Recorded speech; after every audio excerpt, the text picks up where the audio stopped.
Bom dia a todos.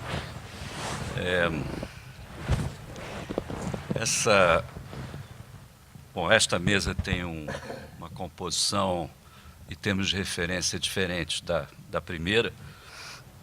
Eu queria aproveitar a mudança temática para também mudar um pouco o tom. O momento, eu sei, é de celebração, a propósito de uma conquista histórica, a vida 20 anos atrás, mas é um momento talvez de ápice, de dúvidas sobre a coisa que conquistamos. E é preciso refletir sobre isso com olhos sobre o futuro. Agora, aos 20 anos do Real, o sentimento que me domina, ao menos eu, é um misto de conclusões um tanto sombrias. Eu tenho 4 temas fundamentais sobre os quais eu gostaria de lhes falar e iniciar aqui uma série de provocações para discutirmos. O primeiro é o seguinte: continua a existir uma espécie de perplexidade sobre a própria inflação. E eu vejo que toda vez que falamos dos números impressionantes da hiperinflação, com esta palavra que nem todo mundo aceita, inclusive, ouço sempre: não imaginava que fosse isso tudo, não era uma hiperinflação, não era como na Alemanha, imagina. E isso tudo leva a uma conclusão implícita de que é como se não tivesse acontecido uma coisa tão séria. E isso é uma impressão extraordinária, extraordinário que tenha prevalecido essa impressão depois de 20 anos da coisa acontecida. A segunda coisa já foi falada aqui com um detalhe pelo Gustavo Loyola, mas vale enfatizar um outro detalhe. A hiperinflação no Brasil tem a ver com a tibieza, fraqueza ou inexistência de certas instituições básicas das democracias ocidentais ou das economias de mercado. Pelo menos 2 delas, incompletas ou meia-boca. O Banco Central e o devido processo legal para o governo fazer as coisas. Sobre o Banco Central, Gustavo falou um pouco sobre isso, vale lembrar o seguinte: a partir de 1933, quando, nesse país, o dinheiro vira um pedaço de papel assinado apenas por um presidente, um soberano, o poder dessa caneta ganha uma dimensão que jamais teve, e na maior parte das outras democracias, esse poder teve que ser temperado por uma instituição, o Banco Central, cujo principal propósito era prevenir o abuso no uso desse poder, era tomar conta do poderoso, para que ele não abusasse dos seus poderes. Portanto, uma coisa democrática. Agora, não por acidente, o Brasil talvez seja o país deste planeta que teve o seu Banco Central mais tardio. Tá? Nós não fizemos o Banco Central na altura dos anos 20 ou 30, quando a maior parte da América Latina fez, por estas razões que eu acabei de mencionar. Quando assinamos o Tratado de Bretton Woods, fomos obrigados a fazer, e por decreto-lei fizemos a SUMOC, mas passaram-se 20 anos e nós não fizemos Banco Central nenhum. E quando fizemos novamente, através, não de decreto-lei, mas era a ditadura que passou pela goela abaixo do Congresso a Lei 4595, que criou o Banco Central, porém o Banco Central subordinado ao Banco do Brasil, com conta-movimento e tudo isso. É um equívoco pensar que em 86 acabou a conta-movimento, porque não acabou.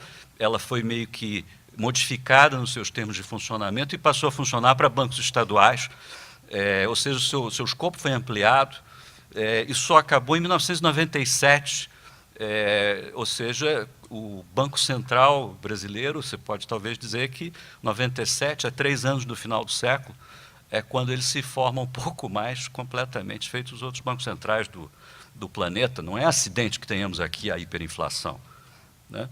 O devido processo legal é outro problema. É um assunto que vem do século XIII na Inglaterra, não é isso? A Carta Magna, para proteger a sociedade dos desmandos do rei. No taxation without representation, como se fala habitualmente, é uma coisa ausente da Constituição brasileira de 1824, onde há, em vez disso, o poder moderador, que é outra coisa, já assinalando com clareza como o Brasil é diferente dessas outras sociedades. E na Constituição de 88 vem alguma coisa nessa linha, apenas em 1988, no artigo das garantias fundamentais. A nossa Constituição superlativa tem 54, esse é o inciso 54 das garantias constitucionais, que faz a gente refletir sobre rendimentos decrescentes, mas, enfim, ali está escrito: ninguém será privado da liberdade ou de seus bens sem o devido processo legal.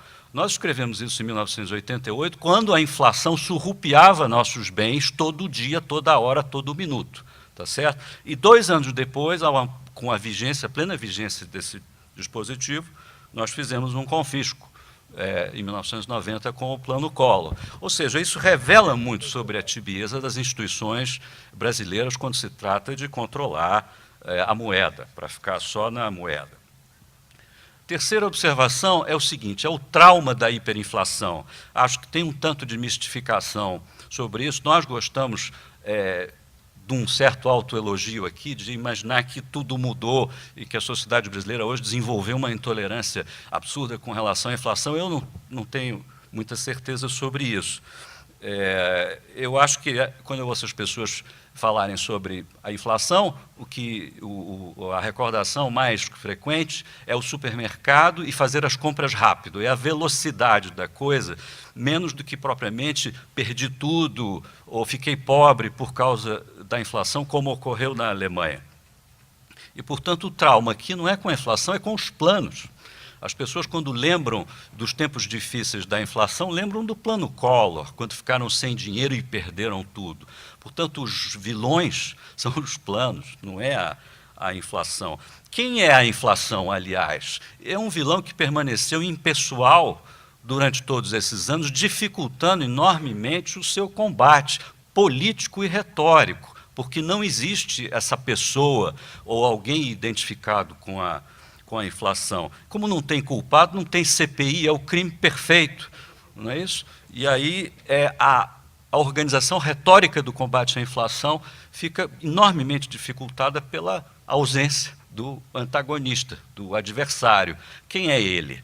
Genericamente, a gastança, a irresponsabilidade, a corrupção, tudo isso é parte do fenômeno inflacionário, mas muito difícil de articular. A inflação é um enredo velhíssimo, não é nem velho, é velhíssimo. A invenção do papel moeda é atribuída ao próprio demônio, segundo estabelecido na segunda parte da tragédia do Fausto.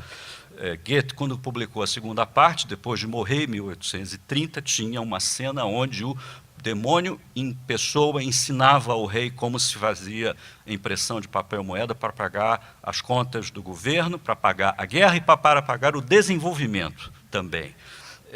Era tudo um pecado criador, as ambiguidades do progresso como destruição criadora estavam muito presentes ali. Goethe testemunhou John Law, 1715, o primeiro caso de abuso de papel moeda e de abuso de emissão de ações do banco emissor de papel moeda sob um regente, um soberano omisso e fraco, numa sociedade, enfim, ansiosa por descobrir tesouros. Testemunhou também na Revolução Francesa os assignats, que são também outra incidência das primeiras de papel moeda, que começa com uma espécie de certificado de privatização inventado para as pessoas comprarem as terras que foram confiscadas da igreja, mas que depois virou papel moeda vagabundo mesmo, feito qualquer outro. Na época, o Mirabeau, deputado, enfim, um grande demagogo, dizia que era impossível que um parlamento, na plena democracia, cometesse os mesmos abusos cometidos por John Law, porque isso aqui é uma democracia, tudo diferente, e não era. Um parlamento recheado de demagogos é tão danoso para a moeda quanto um soberano irresponsável. Precisa haver mais alguma coisa para que não se abuse desse poder extraordinário. Daí o insight importante do Fausto, essa pedra filosofal, essa coisa de que uma assinatura de um poderoso cria poder de compra, cria ouro, que era o que todos os soberanos, enfim, empregavam alquimistas para fazer, bastava chamar um economista, não é isso? Como controlar esse poder? Na verdade, essa inovação revolucionária, o papel moeda, a moeda fiduciária, não foi só uma vez, ela se renova, ela vai se transformando. São novas formas de moeda que recriam esse mesmo enredo de tentações, de excessos, abusos e tragédias e crises, né? O ciclo econômico é de uma recorrência perturbadora, como não aprendemos ainda a lidar com isso. Hoje, a inovação é a moeda eletrônica, é o derivativo. A moeda, hoje em dia, é um lançamento contábil, não é isso? E por isso, vejam, o inflacionismo não morreu, ele se transmutou numa outra coisa, é uma espécie de um populismo neobolivarianismo contábil. E por que contábil? Porque a criação da moeda é uma coisa contábil, portanto, não há nada de trivial, não é uma traquinagem estatística, a maquiagem contábil. O que está se fazendo ali é criando moeda, do mesmo jeito que John Locke criou e outros antes deles. Mas, enfim, essa coisa que hoje funciona, a nova matriz, essa coisa dogmática, populista, está faltando aí um rótulo, é redentora.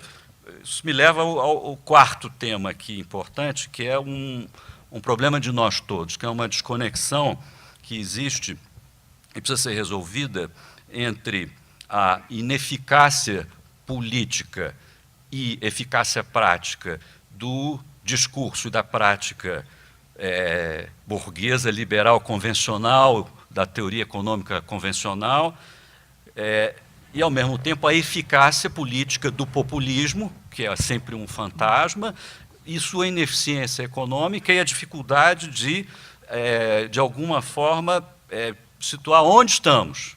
Nós que somos o campo adversário ao populismo bolivarianista, não é isso? Como nós organizamos o nosso discurso econômico. É uma sinuca de bico da qual todos sabemos a dificuldade que tem sido nesses últimos anos. O populismo se renovou, incorporou a estabilização como valor fundamental e coisas desse tipo, ao menos no nível do discurso, e às vezes nós não sabemos o que fazer. Sentimos um desconforto a falar de mercados, de liberdades, sobretudo, o que é extraordinário. A meritocracia, a gente fala com vergonha, é um tema do Sindicato dos Professores no Rio de Janeiro contra a meritocracia, e isso passa batido. O presidente falou isso nas suas palavras iniciais, como é difícil falar da liberdade num país onde rapidamente isso vira neoliberalismo e vira uma coisa maligna contra o povo. É difícil ser essa coisa a favor da liberdade sem cair num rótulo absolutamente negativo, depreciativo. É o país, estamos aqui na presença do Roberto Amata, é o país onde tem a casa e a rua. A rua é o lugar do mercado, do mérito, da competição. Isso nesse país não vale nada, ainda, eu creio.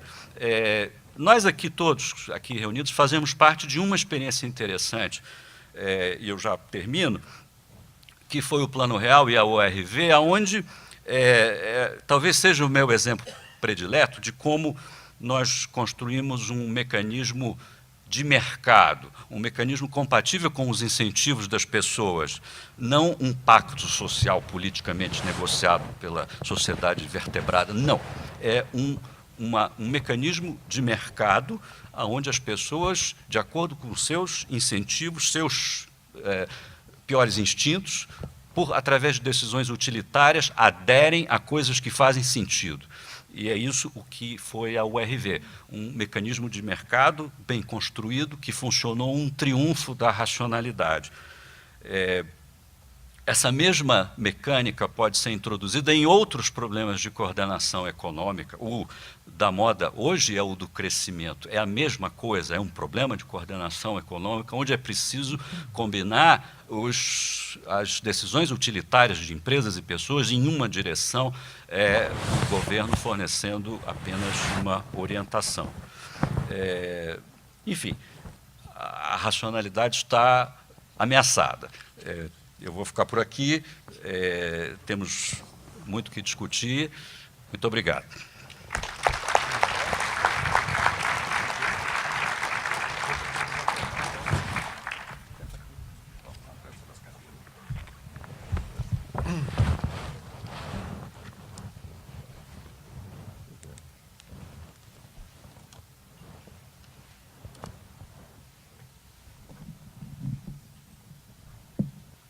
muito bom dia a todos. É uma grande satisfação e, mais que isso, uma honra participar desse evento comemorativo dos 20 anos do Plano Real. Eu me sinto, eu e o Roberto da Mata não fomos parte da equipe que criou e implementou o Plano Real. E alguém já me disse aqui que eu devia ser considerado não pai do Real, mas um filho do Real. Então, acho que o Roberto da Mata é avô do Real. Então, estão várias gerações aqui representadas. Nós estamos aqui para debater o futuro. Eu queria dar uma palavrinha muito rápida ainda em caráter pessoal, antes de entrar propriamente no nosso termo de referência aqui, que é a relação entre sociedade, mercado e Estado. Mas eu queria fazer uma rápida prefáciozinho muito curto sobre a minha experiência pessoal com os dias que precederam o Real. Eu, na época, era colunista da Folha de São Paulo, estava acompanhando com muita atenção e muito entusiasmo as ideias e a implementação do plano, e tinha duas grandes apreensões. Uma de caráter mais estrutural, em relação ao componente fiscal do plano, que eu considerava muito importante e estava muito longe, no meu entendimento, de ser encaminhado, mas não era um problema de curto prazo. E o outro era o problema operacional, da aceitação por parte dos indivíduos, da sociedade brasileira, dos centenas de milhares de transações e de formadores de preço, a aceitação por parte das pessoas do mecanismo de conversão dos preços em URV. Era uma coisa muito incerta que a sociedade, que a população fosse aderir nos momentos decisivos, convertendo os preços na moeda corrente, que era Cruzeiro Real, acho, né, em reais, em URV, que precedia a reforma monetária. E eu estava com essa apreensão, então um belo dia eu saí de casa, fui a pé até a padaria. Sempre no caminho eu parava numa banca de jornais para olhar as primeiras páginas dos jornais, que ficavam sempre expostas naquela banca. Eu gostava de ver a primeira página. E eu me deparei com uma manchete que me deu a certeza de que a URV tinha pegado. O jornal era Notícias Populares, era o jornal mais sensacionalista e mais lido pela população comum, e tinha uma manchete estampada naquele dia que dizia o seguinte: saiu o tabelão do sexo em URV. Eu instantaneamente falei, pegou. Tinha o preço do motel, o preço do programa, o preço da sauna em URV. Eu falei, esse pessoal é danado, eles conseguiram. Está feito. Voltei e escrevi um artigo dizendo que ia dar certo. Bom, eu acho que aqui é uma lição, que é uma disposição da sociedade brasileira em agir de maneira muito cooperativa e colaborativa quando há uma demanda real e há uma esperança de solução. Eu acho que isso aconteceu no Real. E por isso é que aquilo aconteceu de fato, porque a sociedade aderiu. A sociedade participou, a sociedade estava vivendo um pesadelo do qual ela queria acordar, e o Real trouxe a esperança de que virássemos a página, e felizmente viramos. Eu me pergunto se agora esse descontentamento que aflorou em junho não é um momento parecido com esse, no sentido de que há uma enorme demanda por mudança, a sociedade brasileira quer mudança, ela não quer mais do mesmo, ela quer diferente.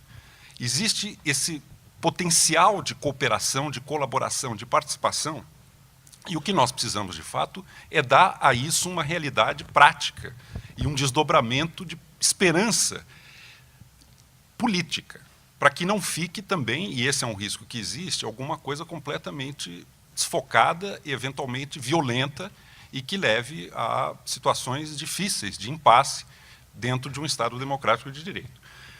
Feito esse preâmbulo, eu queria tocar no ponto que eu considero central e que é onde eu acredito que existe um nó brasileiro que nós precisamos realmente, há muito tempo precisaríamos fazer isso, mas talvez agora a demanda do salto de quantidade em qualidade, a que o presidente fez referência, passe por essa mudança.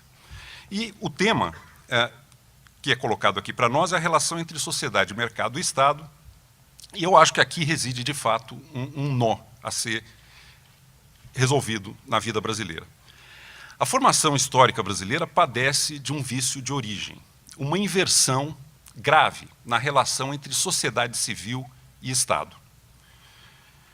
Isso é parte da nossa formação histórica, da nossa formação cultural, e a melhor síntese que eu conheço da natureza dessa inversão, eu encontrei num texto do Hélio Beltrão, que era ministro da desburocratização, né, no governo Figueiredo.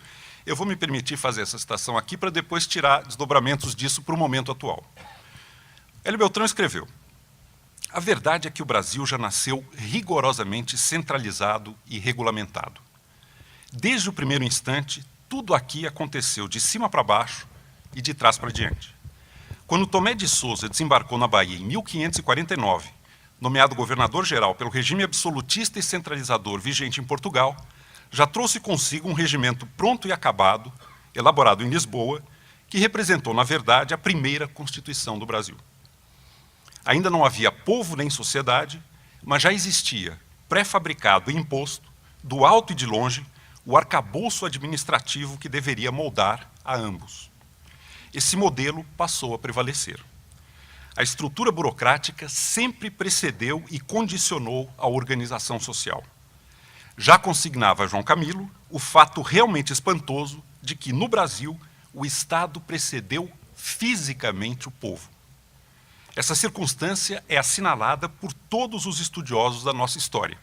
Segundo Raimundo Faoro, desde o primeiro século da nossa história, a realidade se faz e se constrói com decretos, alvarás e ordens régias. Tristão de Ataíde vai mais além.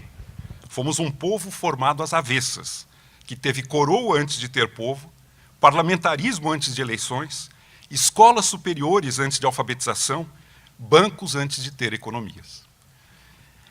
Eu acho que é uma síntese brilhante de uma inversão que está conosco 5 séculos depois. A onipresença do Estado e a subordinação da sociedade civil aos donos do poder, ao patronato político brasileiro. Onde é que isso aparece agora, no nosso mundo, na nossa contemporaneidade brasileira? Eu queria dizer antes que não é uma coisa linear. Há momentos em que esse modelo de tutela se afirma e há momentos em que ele retrocede um pouco, não muito, mas que há pelo menos uma atenuação disso. 3 momentos muito claros na minha leitura da história brasileira de reforço no século XX, do século XX para cá, reforço desse modelo de Estado patrimonialista, foram o Estado Novo, varguista, o regime militar, especialmente no governo Geisel, e agora, durante o governo Dilma. Nós estamos vendo um recrudescimento desse modelo de tutela, em que o Estado precede e microgerencia a vida e o funcionamento dos mercados e das pessoas. Onde é que nós estamos agora? Bom, primeiro dado relevante, fundamental, já foi tocado aqui, eu não vou elaborar muito, é o tamanho do Estado brasileiro em termos de carga tributária. 36% do PIB, 36% da renda nacional brasileira é transferido aos cofres públicos. É bem mais de 1/3 do nosso trabalho. Está totalmente fora da curva para um país de renda média como o nosso. Não para aí. O Estado brasileiro tem um déficit nominal em torno de 3% do PIB. Nós estamos falando aproximadamente de 40% da renda nacional brasileira que transitam pelo nosso setor público. União, estados e municípios. É uma fatia muito grande do resultado do nosso trabalho que é arbitrada, que é transferida ao Estado, arbitrada pelo Estado e direcionada pelo Estado para as finalidades, nem todas claras, mas as finalidades que cabem em grande medida ao setor público, como é o caso do Brasil.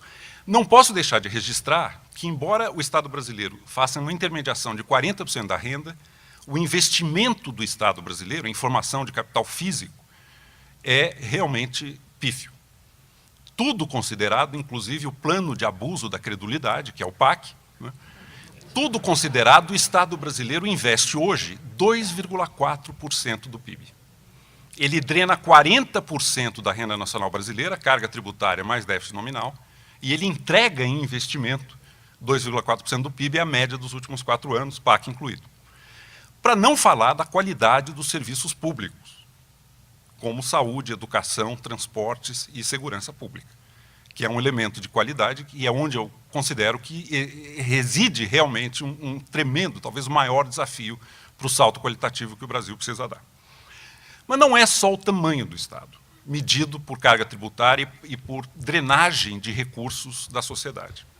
É a relação de dependência que se estabelece entre sociedade civil tutelada e Estado nacional. O Estado, os ocupantes do poder, o patronato político. O Raul Veloso, que está aqui presente, tem uma conta que eu acho muito boa.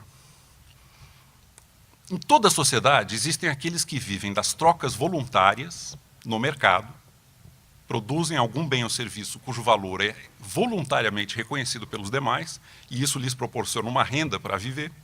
E existem aqueles cuja renda é total ou parcialmente financiada por impostos, por tributos que são recolhidos pelo Estado e transferidos a pessoas, a indivíduos e famílias. É curioso, a palavra imposto não é à toa, é exatamente porque não é voluntário.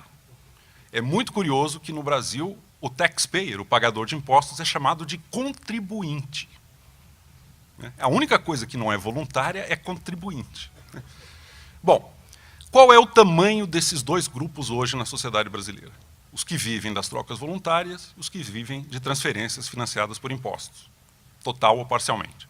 A conta do Raul Veloso, que são 40 milhões de contra-cheque por mês. Isso inclui funcionalismo público, beneficiários de previdência estatal e beneficiários de programas assistenciais do governo. 40 milhões de contra-cheques, um domicílio, onde chega o contra-cheque, conservadoramente, 3 pessoas. Nós estamos falando de 120 milhões de brasileiros, numa população de 190, cuja renda passa pelo Estado. E o Estado controla, em grande medida, o valor do benefício transferido. Vide o estrago que o salário mínimo, que está indexando inclusive os benefícios previdenciários, vem provocando nas contas públicas brasileiras. Bom, isso na base da pirâmide social. Nós temos 60% da população, 120 milhões de brasileiros, que dependem de renda que passa pelo Estado. Não tenho nada filosoficamente contra um programa como o Bolsa Família, mas eu entendo que o Bolsa Família deveria ser uma alavanca e não uma muleta. O erro do Bolsa Família é criar uma expectativa de que a vida será assim. Nós deveríamos comemorar quando 1 milhão de pessoas saem do Bolsa Família, e não quando 1 milhão de pessoas entram no Bolsa Família. E se criou no Brasil, lamentavelmente, é parte do modelo de Estado patrimonialista, a ideia de que a sua renda passa pelos governantes e eles te dão a chance de viver com dignidade. Quando, na verdade, eles estão transferindo recursos de um ponto para outro. O Estado não cria recursos, ele apenas transfere, ele chacoalha a árvore, e tem-se a ideia de que, ao chacoalhar a árvore, se criaram os frutos que caem, que evidentemente não é o caso. Bom, e no topo da pirâmide social brasileira, nós temos uma outra bolsa, que é a Bolsa BNDES. A extravagância do uso do BNDES por este governo, começou no finalzinho do Lula, mas se aprofundou muito agora, para transferir recursos financiados por endividamento bruto do Tesouro para parceiros e grupos selecionados do empresariado brasileiro, isso é uma coisa da maior gravidade.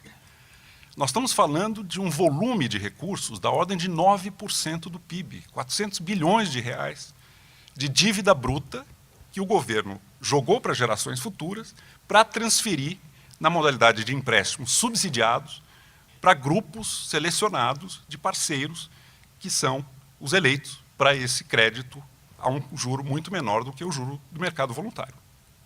Uma estimativa do Mansueto Almeida é de que o subsídio implícito nesse descolamento entre o juro que o Tesouro paga ao vender papéis para obter recursos e o juro que o BNDES cobra ao emprestar para os seus parceiros, o subsídio implícito nesse descolamento é superior ao volume total do Bolsa Família. Está sendo feito de forma totalmente fora do orçamento, o que não é previsto no Estado democrático, no Estado de Direito. O subsídio existe, mas ele tem que ser debatido, ele tem que passar pelo processo político. E o volume é de uma ordem que supera as transferências do Bolsa Família, que já é um programa de tamanho razoável e que atende dezenas de milhões de famílias de baixa renda. Como é que você desloca um sistema de poder calcado em 120 milhões de pessoas, cuja renda é financiada total ou parcialmente por recursos que passam pelo Estado, e no topo você tem uma elite de empresários que estão no bolso do governo, em grande medida, e que não têm desprendimento e mais autonomia, inclusive, para criticar publicamente o governo, porque dependem de crédito, dependem de negociações, dependem de contratos, dependem de subsídio, dependem de proteção, dependem de uma série de benesses e favores e restrições que o Estado brasileiro passou a usar de maneira muito mais agressiva na atual gestão do governo Dilma, que enveredou pelo microgerenciamento do sistema econômico. Esse é o quadro que está colocado hoje. Do outro lado, existe esse caldo de insatisfação, porque um Estado desse tamanho, que o Sérgio Abranches muito bem chamou de leviatã anêmico, né? Um leviatã anêmico, esse Estado, que drena 40% do resultado do nosso trabalho, compromete esses recursos com investimento pífio, né? Que não multiplica formação de capital. No capital humano, o resultado também é deplorável, vide a situação do nosso ensino em todos os níveis, o ensino médio talvez seja o mais gritante, mas o ensino superior também. Outro dia, uma pesquisa mostrou que cerca de 1/3 dos egressos do ensino superior no Brasil são analfabetos funcionais, não são plenamente alfabetizados. É esse o quadro, né? Então você tem uma situação em que a sociedade brasileira está com uma profunda malese, um mal-estar, aqui foi feita a referência pelo presidente. Não há uma clareza grande de onde vem esse mal-estar e por que há uma frustração enorme. Mas eu acho que chegou o momento de nós enfrentarmos a necessidade de virar esse jogo na relação entre sociedade civil e Estado.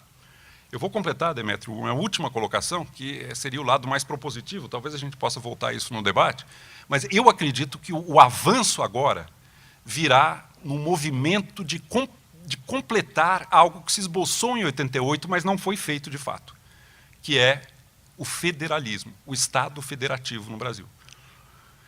88 optou, em tese, por um Estado federativo, contra o que seria o modelo centralizador e unitário do regime militar, mas, na verdade, na prática, nós ficamos no meio do caminho. Nós ficamos com um federalismo truncado. Os recursos vão até Brasília e depois voltam. E há uma perda de qualidade, de accountability, de eficiência enorme nessa má definição do modelo de relação entre entes federativos hoje dentro do Estado brasileiro. Para nós submetermos o Estado à sociedade civil e realmente conquistarmos o controle do Estado brasileiro, nós vamos, eu acho que, ter que passar por uma revisão do Pacto Federativo em que os entes federativos, estados e municípios, passam a ter maior autonomia para tributar. A União abre mão de parte desse requisito que tem e vão assumir plenamente as funções típicas do setor público. O ideal, no meu entendimento, é que o dinheiro seja gasto o mais perto possível de onde ele é arrecadado. Eu acho que esse é o princípio de um Estado genuinamente federativo. Hoje, no Brasil, para completar e terminar mesmo, 90% dos municípios com menos de 50 mil habitantes, são mais ou menos 90% do total de municípios, praticamente não arrecada. Vive de transferências intragovernamentais.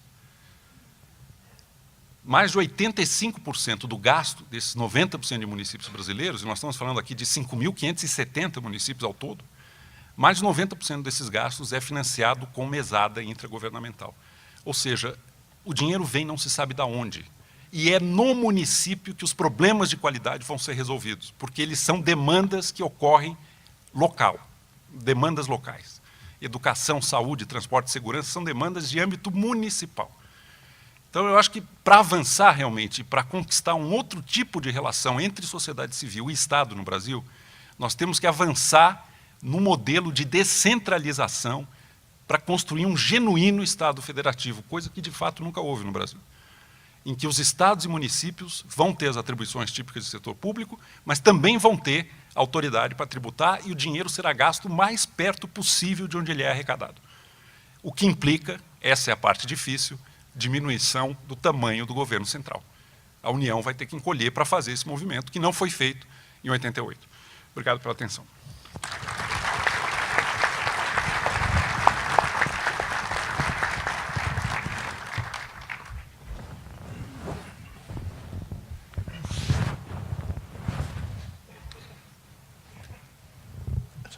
Eu não vou telefonar para ninguém, não. Vou só botar uma parte dentro aqui que vai me ajudar. Muito bom dia, boa tarde para todos. Eu queria primeiro agradecer a lembrança do meu nome ao presidente Fernando Henrique Cardoso, do Instituto, ao Sérgio Fausto, que fez o contato comigo, foi muito gentil, nesse contato, as outras pessoas que colaboraram para a minha presença aqui, para debater não só o Plano Real, que é uma área que eu realmente não tenho nenhuma competência para fazê-lo, com precisão e muito menos com segurança, com um grupo extremamente ilustre que eu sempre admirei. Se alguém que pega as minhas crônicas sabe que fiz até várias piadas com esse, né? Todo mundo era diabólico. Os demônios que o Fernando Henrique conseguiu reunir começava pelo Baixa, passava pelo Balan, ia para o Gustavo Franco e pelo Lara Rezende, os bandidos que fizeram. E, ouvindo todas as pessoas que eu vi aqui, eu queria começar a dizer que realmente eu não vou falar em nenhum número, e também não vou fazer nenhuma proposta institucional, porque não é essa a minha maneira de leitura do Brasil, não foi essa, na minha obra, a maneira de ler o Brasil. E não é uma coisa também muito nova, porque eu não sou muito novo. O Eduardo gentilmente disse que eu era o avô real. Eu não sou avô real de coisa nenhuma, porque a minha preocupação, tive, sim, preocupações com a economia brasileira. Então, uma coisa que eu gostaria de lembrar, o meu sentimento quando eu vi o nome das pessoas que compunham o grupo, foi tipo, realmente interessante, né? Porque Deus expulsou a humanidade do paraíso, mas ele foi extremamente misericordioso porque ele criou os economistas, que tem como centro aquilo que até agora nós não vimos, que é a racionalidade. O mundo é racional. Existe alguma coisa de racionalidade profunda nesse mundo e nós acreditamos dessa racionalidade. E quem está fora dessa racionalidade, evidentemente, está fora da curva, como disse de um ministro, falando também de um outro tipo de racionalidade, que hoje é uma demanda brasileira, que eu acredito que o Plano Real influenciou essa racionalidade também no plano jurídico. Por racionalidade, eu estou entendendo aqui a existência de normas universais, que é uma resistência brasileira desde o início. Eu também não vou aqui argumentar se o ministro Beltrão, que nós somos inteligentíssimos, né, criamos, para desburocratizar, criamos um ministério, né? Os portugueses que são burros, nós somos fantásticos. Quer dizer, eu não vou porque esses detalhes, como outros detalhes do contribuinte, o imposto, que é uma imposição, nós somos contribuintes. Esse lado é a maneira pela qual eu tenho lido o Brasil, né? Eu acho que é importante frisar. Para mim, isso é uma distinção fundamental, distinguir todos os que nós chamamos de, todos esses coletivos que nós chamamos de países modernos, tem, na realidade, uma dualidade básica. Não é que eu gosto de dualidades, mas elas existem na realidade, não é? Eles são estados nacionais, de um lado, com as suas burocracias, etc., os seus modos de dominação, que são formais, escritos em constituições, e que tem bandeira, tem hino, e tem uma moeda nacional também, e uma língua nacional. Antigamente se falava também que deveria ter uma raça nacional, e eu conheço tenho várias pessoas conhecidas que ainda falam que um problema brasileiro, inclusive nessa época de hiperinflação, é que nós não tínhamos homogeneidade racial, ainda é um tema presente nas discussões do Brasil, e um Brasil lido como sociedade, visto como cultura. Não com um conjunto absolutamente aprisionador de valores, mas como um conjunto que você pode discordar gramaticalmente uns dos outros.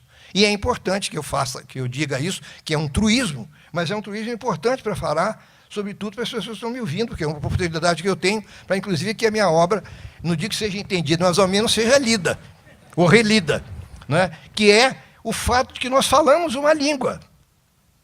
Esse ponto é fundamental. Esse é o primeiro ponto que eu quero enfatizar. Nós falamos uma língua. Eu não estou falando em japonês aqui. E essa língua existe antes dos seus falantes, que é uma grande descoberta da linguística do século XX. Né? Grande descobridor. Esse é um fato linguístico fundamental. E os falantes não têm consciência da língua que eles falam. Daí a importância, para mim, dessas microscópicas descobertas, né, do imposto, que é uma imposição, né, do fato de que você tem um Estado e uma sociedade que funcionam com lógicas diferentes que, no meu trabalho, eu chamei de casa e rua, que tem muita gente que acha que realmente eu estava imitando o Gilberto Freire e falando em rua e casa com espaços físicos. Não são simplesmente espaços físicos, são dimensões cosmográficas da constituição da realidade brasileira, que nós usamos pensando ou sem pensar. Em geral, falamos inconscientemente. Por que o real foi considerado uma herança maldita, depois de ouvir? O Gustavo perguntou, né, quem é a inflação? Who is the inflation? Quem é a inflação? A inflação, uma das coisas mais efetivas, né, dessa herança maldita, foi fazer com que pelo menos um objeto fundamental da vida, que é a troca através de uma medida comum e universal, a moeda, fosse universal, se transformasse em algo consistente, porque o que tem caracterizado o Brasil até hoje tem sido a inconsistência, seja do Estado, seja da sociedade, porque essas duas coletividades que eu chamo de cultura, de sociedade, enfim, de conjuntos de símbolos, de representações, que são todas elas simbólicas, né? E o Estado, que pretende ter algo ou coisas, dimensões que são visíveis. Em religião, a religião, o Louis Dumont me ensinou isso. Eu não vou citar ninguém, porque eu sou um ladrão, como todos nós, de várias pessoas, né? Então, estou roubando aqui um monte de coisa, roubo nos meus artigos, invento nomes de pessoas, tudo roubado. Eu sou um ladrão profissional. Então, o Dumont, a religião não entra na discussão. Ninguém falou aqui em religião. E, evidentemente, que a religião é fundamental, porque a religião é um sistema de lealdades, que os cientistas políticos falam em loyalty. É a lealdade. É a religião que traz isso. Durkheim falou de religião, ninguém falou. Religião não é acreditar em alguma coisa. A religião é a sociedade idealizada por ela própria.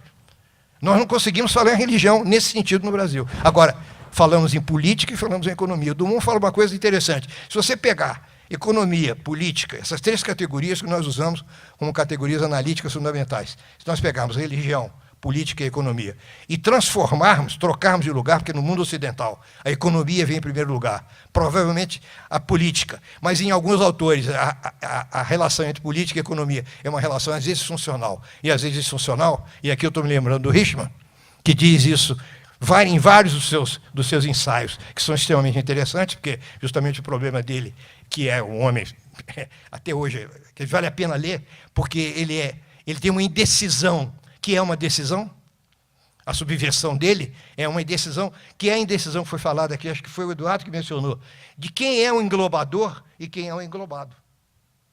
E a burocracia brasileira, quando você estabelece, quando um grupo estabelece uma moeda estável, que começa a não dar margem para manobras, que é obedecida por todo mundo, e mais, é compartilhada tanto pelas pessoas que estão no topo da sociedade, quanto pelas pessoas que estão na sua base.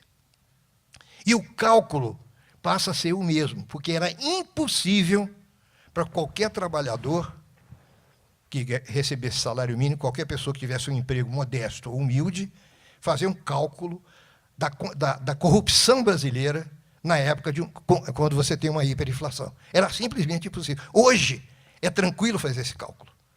E nós fazemos toda hora, mas os nossos empregados também fazem. E tem uma noção também muito mais clara da expoliação do trabalho brasileiro. E da ausência, da desvalorização do trabalho brasileiro, sobretudo do trabalho manual. Outro dia, um amigo meu que está escrevendo, que é educador, pedagogo, etc., estava escrevendo um trabalho sobre o trabalho no Brasil e a ausência que a indústria sente. Eu fiz palestra no Senai, no Sesc, e, obviamente, a resposta é mais do que óbvia. Trabalhar no Brasil era um castigo. Era um castigo. Quem transformou o trabalho em vocação, todo mundo que passou pelo Weber, ao menos pela capa do Weber, ou teve uma aula decente de sociologia weberiana, sabe que o trabalho virou um chamamento, que é o caso da sociedade americana. Os estudantes, quando eu cheguei nos Estados Unidos e disse que eu era estudante, você trabalha ou estuda? Isso não existe nos Estados Unidos. Eu sou estudante, não sou trabalhador. Todo mundo trabalhava. O trabalho é mais do que uma obrigação. E aí tem um outro elemento que é importante, que é um elemento que eu acho que faz parte dos nossos desafios, que é essa transformação do nosso mundo. Não é à toa que o Brasil sempre foi o país do futuro. Porque o futuro não é este mundo, o futuro é o outro mundo. Traduzido, o outro mundo era o paraíso, que era o paraíso dos usineiros nordestinos e baianos, uma igreja para cada santo, 300 e tantas igrejas, e escola e universidade absolutamente zero, porque todo negócio era o país do futuro. E esse país do futuro é uma tradução laica dessa religiosidade católica que permanece entre nós e que se misturou de alguma maneira estranha, que eu não sei, nem tenho tempo para fazer e não quero mais fazer, porque eu já estou cheio de fazer pesquisa e de fazer reflexão, se misturou de uma maneira incrível, primeiro com o positivismo, mas com o evolucionismo, e depois com o marxismo. O marxismo é progressista, que de etapas, que nós temos as etapas, então chegamos a uma etapa que terminou a outra. O mundo humano não tem etapas. Isso é uma coisa que o Freud diz de maneira absolutamente clara e verdadeira. A criança dentro de você emerge. Então, o inflacionismo está presente no Brasil. Por quê? Porque o nosso problema... 2 minutos? Ótimo. Vou terminar. Porque o nosso problema é que, apesar do nosso discurso político ser um discurso de eliminação da desigualdade, o nosso problema não é a desigualdade. O nosso problema é a igualdade. Nós usamos a desigualdade como um recurso para não atacar o problema fundamental da igualdade. E o Plano Real, trouxe um pingo de igualdade num país onde cada negociação, desde a negociação de chegar tarde em casa até a transação num banco, depende, evidentemente, de alguma relação que não é universal, que é particularista. Depende da simpatia, depende se a moça é bonita ou é feia, se não é. São os brasileirismos, como dizia o Gilberto Freire, que tem vários brasileirismos, que eu escrevi um artigo que falava de um que todo mundo achou que era imoral, não é um brasileirismo famoso, que bunda não tem sexo. É um brasileirismo clássico. Todos, a maioria, sem nenhuma ofensa para uma plateia ilustre, inclusive para o ex-presidente da República, todo mundo sabe. São essas coisas. A herança maldita é o problema de você finalmente ter uma sociedade onde exista realmente uma dominação burocrática. Eu acho que o ministro Beltrão, pelo fato de ser ministro da desburocratização, confundiu. O ministro da desburocratização confundiu. Nós temos uma burocracia. Nós não temos burocracia. O que nós temos é uma imitação de burocracia. O que nós temos é uma monstruosidade de regras que não se concatenam e que não são aplicadas de maneira impessoal, porque não podemos esquecer que Weber baseou a ideia da dominação burocrática no caso da Prússia, que se você fosse uma repartição pública e o empregado não te atendesse em 5 minutos, você podia denunciar, ele pegava 2 anos de cadeia. Imagina isso aqui no Brasil. Todo mundo seria preso e nós não teríamos essa transferência absurda que o Eduardo mencionou. O nosso problema, o nosso desafio, depois, se é que o real vai continuar, eu tenho dúvidas se continua o real ou não, mas o nosso desafio é criar uma sociedade que seja igualitária. E a gente vê a dificuldade, a impaciência, a alergia à igualdade no trânsito, que foi um problema que eu pesquisei, estudei, talvez seja a minha última pesquisa, que eu estudei, quando qualquer um de nós desse auditório está no seu carro, seja ele novo ou velho, mas de preferência um carro importado, e o cara da frente, do lado esquerdo, do lado direito, de trás, é um idiota. E quando você está na PUC, onde eu dou aula, e os alunos hoje, que todos têm 1,90 m de altura, meninos e meninas, com mochila nas costas, não têm a menor consideração pelas outras pessoas, porque eles estão tão engajados na conversa com o seu grupo, que o mundo desaparece. Não temos a ideia do outro, da alteridade, do alternativo. Esse que é o grande problema brasileiro. E o Real, modestamente, colocou isso em causa pela primeira vez num plano nacional. Era só isso que eu queria dizer. Muito obrigado.